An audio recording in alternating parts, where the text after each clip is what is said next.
ዜና እባላለሁኝ። ለዛሬ ከ2017 ላይ ናቹራል ሳይንስ ስትሪም ከተፈተኑት ኤግዛም ሁሉንም ጥያቄዎች እንሰራለን። ጥያቄውን ለማግኘት ከኤክሴሌት አካዳሚ ላይ ማግኘት ይችላላችሁ ማለት ነው። ስለዚህ ወደ መጀመሪያው ጥያቄ ስንሄድ ኩዌሽን ናምበር 1 says that which one of the following function is not a power function? ስለዚህ ፓወር ፋንክሽን ስንል መጀመሪያ ፓወር ፋንክሽን ማለት ምን ማለት ነው? ፋንክሽን ስንል which is a function of the form f of x equals to a times x to the power of r, where r is the exponent and a is any constant. Therefore, a and r must be real number, element of real number, any real number ሊሆን ይችላል። ስለዚህ የዚህን ፎርም የሚይዝ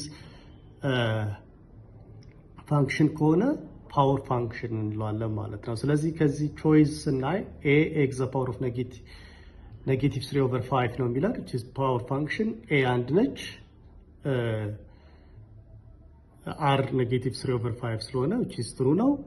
ስለዚህ ከዚህ ውስጥ ፓወር ፋንክሽን ያልሆነው ቾይስ d ነው።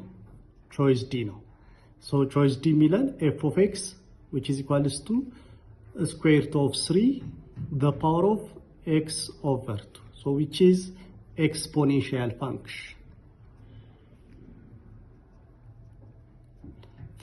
ነው ማለት ነው። exponential function ነው። ስለዚህ ይሄ ፓወር ፋንክሽን አይደለም ማለት ነው። ስለዚህ question number 1 መልሳችን የሚሆነው D ነው።